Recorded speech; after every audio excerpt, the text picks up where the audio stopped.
So you're probably here because you pulled for a Luca or a Sushang while trying to get a Gwen or Topaz from the current banner, and your luck is as bad as mine. I am so sorry for you. But nevertheless, you've stumbled your way to this copium video to figure out which one you should build. So let's go ahead and talk about both characters now, and then at the end of the video, we'll bring it all together to talk about what character brings the most bang for your buck. If you don't care about the comparisons and just want to know what brings the best value to your account, there'll be timestamps in the videos. Anyways, let's go ahead and talk about Miss Sushang first. So first things first, Miss Sushang is a hunt type character. Her main shtick is doing single target damage, breaking the enemy shield, and just doing damage in general. So before we hop into the pros and cons, let's talk about what she actually does as far as her skills go. As far as what her skill does, her skill is going to be attacking a single enemy. When attacking a single enemy, there's a certain percentage chance to actually activate a sword stance on the final hit, meaning whenever you're in this sword stance state, you're doing additional damage to the enemy. You're also getting additional hits on the enemy as well. So the skill is going to be like the main thing of her kit, but something that amplifies the skill even more is going to be her ultimate. Her ultimate is also going to be targeting a single enemy.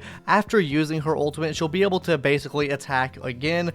This also gives her 2 extra chances to trigger the sword stance for 2 turns, though the sword stance triggered will be reducing the amount of damage that sword stance is going to be doing by 50% of the original damage. So a natural sword stance is going to hit for higher damage, whereas if you get it based off of the ultimate, then you're getting reduced damage from this. But the main thing here is breaking the enemy shield. The reason you want to be breaking the enemy shield is because of her talents and stuff like that. So first of all, Riposte, which is one of the ones you can get, it's going to be increasing the amount of damage you're going to do whenever you're in the sword stance state. You can get this stacked up to 10 times. It gives you 2%, so a 20% damage buff, and this also plays with the ultimate as well. Sword stance from the ultimate does count for this. Also, Vanquisher, this is the reason why you want to be breaking the enemy shield, is because whenever using a basic attack or skill, if the enemy on the field is weakness broken, her action is going to be advanced forward by 15%. She's also getting a speed buff from her talent as well whenever the enemies are weakness broken, so she's just going a lot faster or doing more damage overall whenever the enemy is weakness broken. So that's a kind of a basic breakdown of what she does. Let's go ahead and talk about some of her pros and cons now. She is really good at early Eidolons. You don't necessarily need to get her to E6. Not saying that E6 is not good. I would just say I think E1 is probably her best Eidolon. Hands down, I think it's a really good Eidolon. She's really good at low Eidolons. While E6 will give her an additional speed boost whenever the enemy is weakness broken, E1 will give you skill points back whenever you're using skills against weakness broken enemies. She's already going faster on top of this, so that means you just get free skills every time, meaning she can be pretty SP positive or even SP neutral depending on how you're playing her. She also breaks really fast as well because her skill into ult into skill again, that's 3 attacks on the toughness meter, which you're just destroying shields at that point. Now some cons here. She doesn't do much damage if the enemy is not weakness broken, and also on top of this, she is not going to be very SP positive if you don't have her E1. If you don't have her E1, it's not a very good investment. I would say she doesn't do that good damage whenever she doesn't have any Eidolons, right? I think E1 is almost a must with her, just to give her that efficiency. It is really that good that I wouldn't personally use her if I didn't have E1. And also, like I said before, doesn't do much damage if the enemy is not weakness broken. We'll also be having a build guide on Sushang come out in a couple days from now, so if you care about that, then go ahead and subscribe to the channel, because we will be having a build guide on both her and Luca coming out. But talking about Luca more, let's go ahead and talk about everything that he does. Now, he is going to be Inhility, which means he is just a debuffer. He is there to be more supportive to the team rather than being more DPS to the team. So let's go ahead and talk about what he does really quick. So first off, his skill. His skill is going to be targeting a single enemy. This will also have a 100% base chance to make the enemy bleed. This will last for 3 turns. While the enemy is bleeding, this will take 24% of their max HP as physical dot at the start of each turn. This cannot exceed more than a certain amount of Luca's attack percentage. So this scales based off of Luca's attack, though this really doesn't go that high, so do keep that in mind when you're building Luca if you do decide to build Luca. This also plays with the ultimate as well. The ultimate, you will receive 2 stacks of fighting will, which we'll talk about in a second here. This will also have a 100% base chance to make that target receive more damage for 3 turns, meaning your allies can actually do more damage on that target for 3 turns, so really good there. Now, as far as the talent goes now, which all correlates with the fighting will, Will. After Luca uses a basic attack, direct punch, or skill lacerating fist, he receives 1 stack of Fighting Will, up to 4 stacks. After Luca uses a basic attack or skill, he'll receive 1 stack of Fighting Will.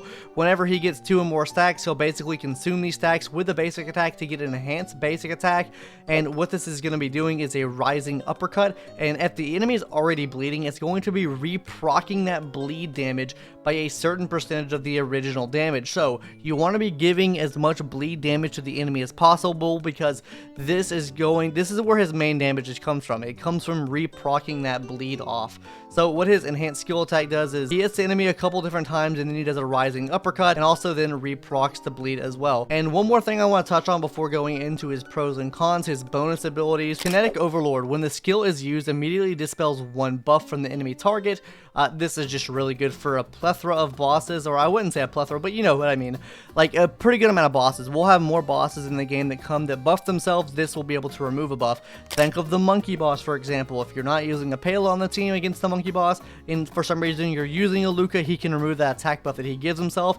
This also applies to the guy that sucks in his allies, and also that one robot that gets really mad and goes ragey mode, and then you can also dispel the buff on him as well. And then finally, Crush Fighting Will. Every direct punch has a 50% fixed chance for Luca to use 1 additional hit. This does not apply to additional hits generated in this way. So potentially he could hit the enemy more often whenever using his enhanced basic attack. So yeah, that's his main premise, right? He makes one enemy take more damage, he does bleed dot, and he also of course re-procs bleed on the enemy as well. Now pros of this, you can play him in a more of a supporting role. You can also play him on a team with Sushang if you wanted to. Low Eidolons are fine if you're just using him just for like the buff removal and also the extra damage applied to an enemy. That's completely fine, and he also generates SP pretty effectively as well. Now some cons here. He has piss poor damage. His damage is in the gutter. It's pretty bad. Even when running like a break effect set, his damage is still kind of lackluster, and you're relying on breaking the enemy shield, which he does struggle with because he doesn't cycle that often. So you're having to kind of focus just on him breaking the shield, whereas with Sushang, she attacks so often, it's just a little bit easier. But we'll talk more about that in a bit here. Number 2, if you want to do big damage with him, you really need E6. E6 is absolutely massive for him. What it does is after the enhanced basic attack rising uppercut hits a bleeding enemy, the bleed status will immediately deal damage 1 time equal to 8% of the original damage for every hit of the direct punch. So basically you're re-procking extra bleed on the enemy for every single hit of that direct punch. This is really, really big. This is what boosts his damage up immensely. Talking about some of his other Eidolons though, E1, when Luca takes action, if the target is bleeding, damage increased by 15%. That's okay. His skill damage and ultimate damage really doesn't do much unless you're re-procking the bleed. His E2 is going to be if the skill hits an enemy target with a physical weakness, you get 1 stack of Fighting Will. And then E4 is also pretty nice because it can increase that bleed dot, because it's going to be increasing your attack, which inherently increases what the bleed dot's gonna do, because your dots scale off of your attack percentage. So I mean, E4 is okay, E1's alright, E2's alright, like they're not that good. E6 is the main one you want to be aiming for. That's the one with the biggest amount of damage here. And with all that said, I did some damage calculations, and now we're gonna kind of compare both of them and talk about what I think is to be the better overall value in my opinion. But wait, pause and stop right there. Before we talk about these comparisons, you guys thought I would let you go to this next section without asking you guys to subscribe to the YouTube channel?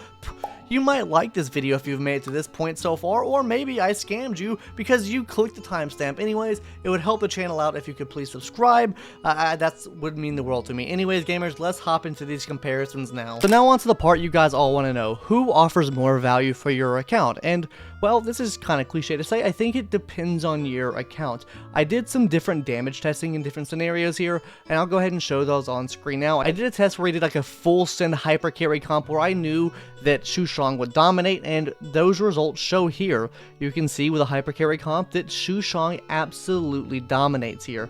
And I got some weird results for the next two, so let's first talk about the comps with all dot characters. And the team that I used for this was Kafka, Sampo, and also just like a support unit which was Fush 1 in this situation.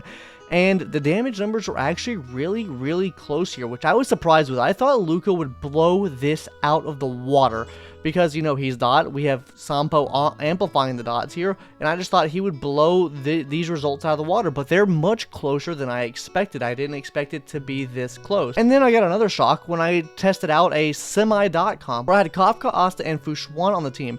Really, Kafka just there to reproc the dots, and I was surprised. Luca excelled in this. He actually did more damage on this comp than he did with a full Sin dot comp, so it's hard to say, you know, what gives you more value for your account. I think if you have Kafka on your account, then, you know, he could potentially offer you more value on your account than, say, Sushang can give you, right? But I do think overall, Sushang does offer more value if you have her at least E1. If you have her at E1, I think you're golden, I think you're set, I think you should probably invest into her. If not, though, I think Luca is the main option. Also, if you have Luca E6, I think E6 Luca, if for some reason you have that, I think that he is the one you would level up. So yeah, it depends on your account who you should be leveling up, right? I think it depends on your account with how much value each character brings. Overall, I think Sushang brings the most value to your account, especially if you have her E1. She requires lower investment as far as Eidolons go to actually get her to be good, while Luca requires a lot more investment, that being E6, as far as summoning goes. But yeah, anyways, that's really going to do it for today's video. If you found this video helpful, please subscribe to the channel. If you haven't already, I would really much appreciate that. But yeah, that's going to do it, and I'll see you guys in the next one. Also, we're doing a Sushang build guide and probably a Luca build guide as well, so be on the lookout for those videos. I'm going to con this weekend, so I'm trying to get these videos out before I go to con, so unfortunately no stream for Topaz when she comes out because I will be gone when that happens. Anyways, gamers, I'll catch you guys in the next one later. Bye-bye.